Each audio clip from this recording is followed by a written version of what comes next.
Hello दोस्तों, welcome to code with Daniyal channel.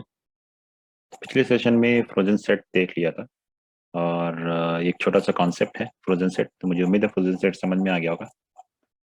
तो Python बहुत सारे बिल्ट इन डेटा स्ट्रक्चर देता है जिसमें लिस्ट है, सेट है, टपल है। उसी के सीरीज में डिक्शनरी भी अवेलेबल है। डिक्शनरी भी एक बिल्ट इन डेटा स्ट्रक्चर है, बट ये थोड़ा सा डिफरेंट है लिस्ट, सेट और टपल से।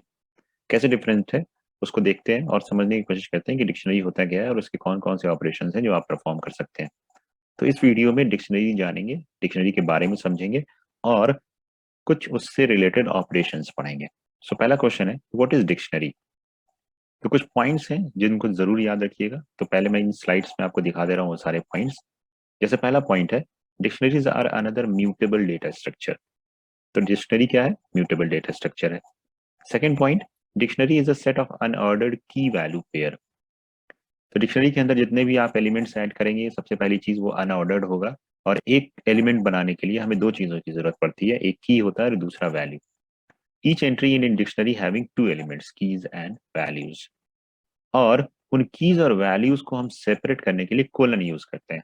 तो जैसे नेक्स्ट पॉइंट देख सकते हैं, keys and values are separated by colon. Dictionary में जो कीज होती हैं वो यूनिक होती हैं और वैल्यू जो है वो डुप्लीकेट हो सकता है। ये बहुत इंपॉर्टेंट है। The values of the dictionary can be of any type.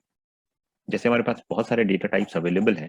अगर आप वैल्यू बनाना चाहते हैं तो आप वैल्यूज किसी भी टाइप का बना सकते हैं। लेकिन कीज को बनाने के लिए यहाँ एक रिस्ट्रिक्शन है कि कीज जो है वो सिर्फ इम्यूटेबल टाइप के ही डेटा स्ट्रक्चर्स यूज करके बनाए जा सकते हैं। जैसे हमारे पास स्ट्रिंग है, नंबर है, टपल्स है, तो ये सारे इम्यूटेबल ऑब्जेक्ट्स होते हैं। तो इनको आप कीज की तरह यूज कर सकते हैं डिक्शनरी में। बट वैल्यूज के लिए आपके पास कोई रिस्ट्रिक्शन नहीं है। और सारी की सारी चीजें जो हैं, जो रिप्रेजेंटेशन होता है डिक्शनरी का, वो भी कर्ली ब्रैकेट से होता है। तो आप सारी की सारी चीजों को कर्ली ब्रैकेट्स के अंदर रखेंगे। तो ये कुछ पॉइंट्स हैं, इनको जरूर याद रखिएगा। अब क्वेश्चन आता है कि कैसे डिक्शनरी क्रिएट करेंगे। सो डिक्शनरी क्रिएट करने के लिए हम कर्ली ब्रैकेट्स यूज करेंगे और उसके अंदर एलिमेंट्स ऐड करेंगे। एक एलिमेंट के लिए आप दो चीजें लिखेंगे, एक की और एक वैल्यू, दोनों को कॉमा से सेपरेट करेंगे और उसके बाद आपका डिक्शनरी बन जाएगा। कंफ्यूज मत होइएगा, कर्ली ब्रैकेट से आप सेट भी बनाते हैं, बट सेट में आप एट ए टाइम एक ही वैल्यू ऐड करते हैं। बट डिक्शनरी में आप एट ए टाइम की वैल्यू ऐड करेंगे, तब जाकर के आपकी एक एंट्री बनेगी। An item is represented by the pair of key and corresponding value separated by the colon. तो यहाँ पे देखिए, जैसे लिखा हुआ है कि how to create empty dictionary. तो ये मैंने आपको शायद सेट में भी बताया था।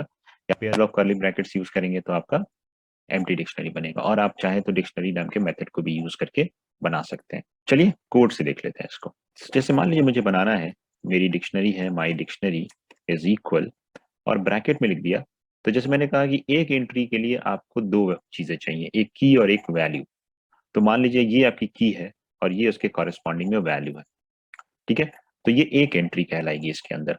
इसी तरीके से अगर आप दूसरी एंट्री बनाना चाहें तो दूसरा की और उसके कॉरेस्पॉन्डिंग दूसरी वैल्यू। तो ये जो चीज है इसको हम वैल्यू कहते हैं। ओके, कोलन के राइट साइड में और कोलन के लेफ्ट साइड में जो होता है वो की होता है। ये हमेशा यूनिक होना चाहिए।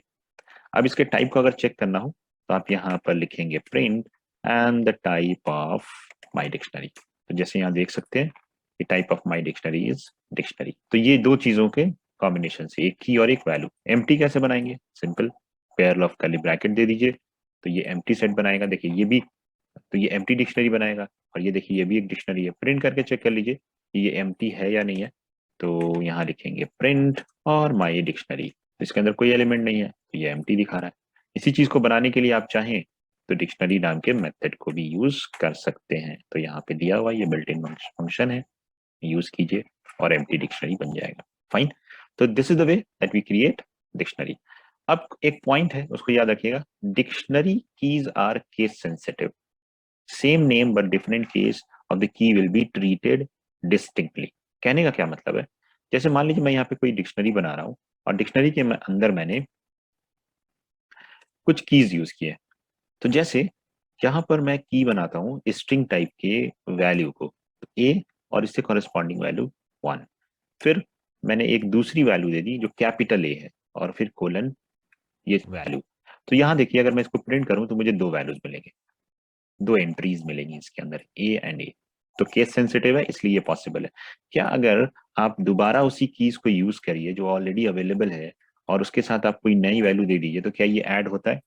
क्योंकि ये कहता है कि कीज जो है वो यूनिक होनी चाहिए। तो यहाँ पर एक चीज है, और वो ये है कि अगर आपके पास ऑलरेडी की अवेलेबल है और उसके कॉरेस्पॉन्डिंग आप कोई नई वैल्यू असाइन करते हैं, तो ये पुरानी वैल्यू को अपडेट कर देता है।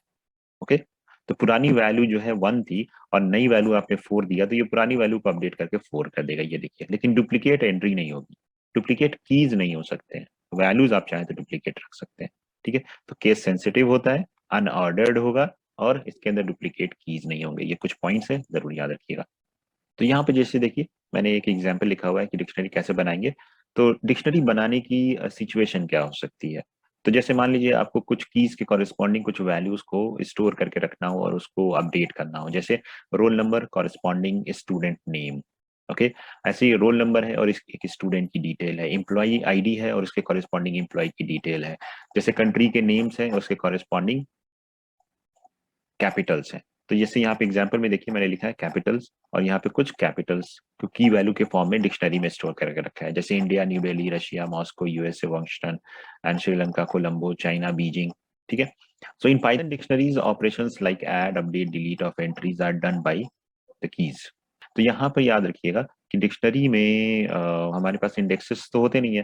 तो अगर आपके पास इंडेक्सेस नहीं है, तो आप ऑपरेशन कैसे परफॉर्म करेंगे ये सारे। तो कीज जो होता है यहाँ पर, वो एक तरीके से इंडेक्स का काम करता है। तो अगर आपको कोई भी ऑपरेशन परफॉर्म करना हो तो कीज से आप करिएगा। जैसे मान लीजिए ऑपरेशन है कि अगर आपके पास कोई डिक्शनरी है और उसके अंदर एक नए वैल्यू को ऐड करना है, तो add a new entry into dictionary, how will you do that. So very simple. जैसे ये एक डिक्शनरी है, अब इसके अंदर मुझे एक नई वैल्यू को अपडेट करना है, तो मैं यहाँ लिखूंगा माई डिक्शनरी, और यहाँ पर आप ब्रैकेट यूज कीजिए और एक नई की दे दीजिए, फॉर एग्जाम्पल सी। यहाँ पे एक नई की है और इसके कॉरेस्पॉन्डिंग एक वैल्यू दे दीजिए। तो जैसे मैंने कहा 40 या 20, जो भी वैल्यू देना है यहाँ पे दीजिए। तो अगर ये की अवेलेबल नहीं होगा तो एक नई एंट्री आ जाएगी इसके अंदर, ये देखिए नई एंट्री आ गई। लेकिन अगर मान लीजिए अगर ये की ऑलरेडी एग्जिस्ट करता होता, अगर इस डिक्शनरी के अंदर ये ऑलरेडी अवेलेबल होता, जैसे मान लीजिए मैंने लिखा ए और फिर 20 कर दिया, तो अब ये क्या करेगा, अपडेशन का काम कर देगा। तो देखो यहाँ पर, अगर आप ध्यान से इसको देखिए और समझिए, तो ये एक तरीके से इंडेक्स का ही काम कर रहा है। तो कीज जो है वो इंडेक्स की तरह काम करते हैं। तो ए से उस वैल्यू को क्या किया, इसने अपडेट कर दिया। इसी तरीके से अगर आपको किसी एलिमेंट को एक्सेस करना है, तो हमारे पास दो मेथड है, दो तरीके हैं। एक है आप की से डायरेक्ट एक्सेस कर सकते हैं, ठीक है। तो जैसे यहाँ पे देखिए, मैं लिखता हूँ माई डिक्शनरी और यहाँ पर मैंने की दे दिया ए, तो इसके कॉरेस्पॉन्डिंग जो भी वैल्यू होगी आपको मिल जाएगी। तो मैंने इसको वैल्यू वी में स्टोर कर लिया। तो चलिए प्रिंट करके देख लेते हैं वी की वैल्यू क्या है। तो इसके कॉरेस्पॉन्डिंग जो वैल्यू होगा वो मिल जाएगा। तो ए के कॉरेस्पॉन्डिंग क्या वैल्यू है, 4 है। ओके, तो ये आपको मिल जा रहा है। इसी तरीके से आप चाहें तो गेट नाम के मेथड को भी यूज कर सकते हैं। गेट एंड यहाँ पे पास कर दीजिए अपनी की, तो गेट एंड देन की। तो देखिए फिर भी आंसर मिल रहा है। तो फिर क्वेश्चन ये है कि what is the difference between these two notation.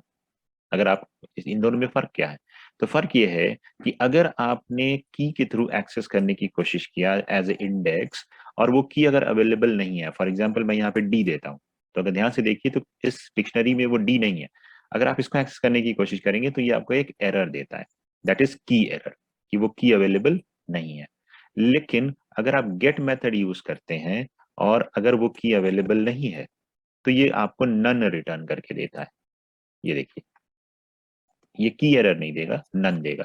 और गेट मेथड की एक खासियत ये भी है, अगर आप चाहें तो आप अपने कस्टम मैसेज को भी प्रिंट करा सकते हैं, कि अगर आप किसी की को सर्च कर रहे हैं और किसी की वैल्यू को गेट करना चाहते हैं और वो की अवेलेबल नहीं है, तो भाई कस्टम मैसेज प्रिंट कर देगा ताकि यूजर को नन ना दिखे।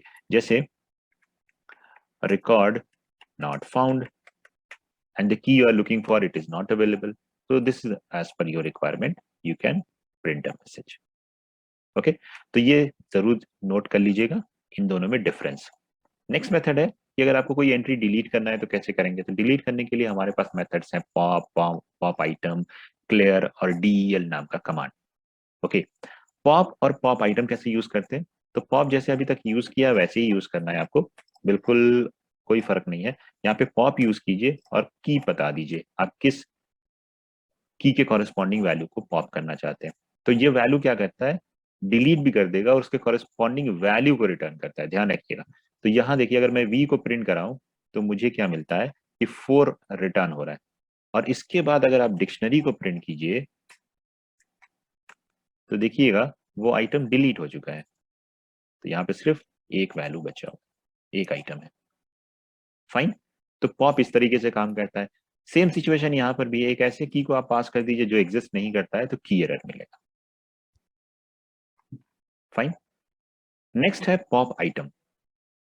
पॉप आइटम क्या करता है? पॉप आइटम किसी भी आर्बिट्रेरी एलिमेंट को पॉप कर देगा। फाइन। तो यहां पर जैसे जो भी आर्बिट्रेरी आइटम है, किसी भी एक आर्बिट्रेरी आइटम को ले सकता है और वो की वैल्यू का पेयर होगा। फाइन। तो यहां पर देखिए वी जो आ रहा है वो की वैल्यू का पेयर है और वो एक टपल के फॉर्म में आता है। तो रिटर्न एनी आर्बिट्रेरी एलिमेंट और उसको रिमूव भी कर देगा। अब सवाल ये आता है कि पॉप आइटम एरर किस कंडीशन में रेज करता है? तो पॉप आइटम एरर तब रेज करेगा अगर आपके डिक्शनरी के अंदर कोई भी एंट्री नहीं है, या फिर आपने कुछ ऐसा ऑपरेशन परफॉर्म किया कि आपकी डिक्शनरी एम्प्टी हो गई। तो उस कंडीशन में ये एरर देता है कि डिक्शनरी इज एम्प्टी। ओके, तो मैसेज यहाँ पे देखिएगा, मैसेज अलग अलग आता है। तो ये हो गया आपका पॉप और पॉप आइटम। नेक्स्ट मेथड है क्लियर। अब क्लियर कैसे काम करता है? जैसे नाम ही बता रहा है, तो नाम ये बता रहा है कि क्लियर, यानी कि डिक्शनरी की सारी एंट्रीज को क्लियर कर दीजिए। तो if you call the clear, इसके बाद अगर आप डिक्शनरी को प्रिंट करके चेक करेंगे तो ये आपको एम्प्टी डिक्शनरी दिखाएगा।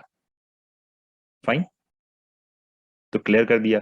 इसी तरीके से डिलीट करने के लिए हमारे पास डेल नाम का एक की है। ओके, सो आप यहाँ पे लिखिएगा माई डिक्शनरी, और यहाँ पे जिसको भी डिलीट करना है उस की को बता दीजिए। जैसे मान लीजिए मुझे ए को डिलीट करना है, तो मैंने कहा माई डिक्शनरी ए, तो ये आ गया आपका कि इस आइटम को डिलीट करने के बाद आपके पास जो वैल्यू बची है वो सिर्फ ये वाली बची है।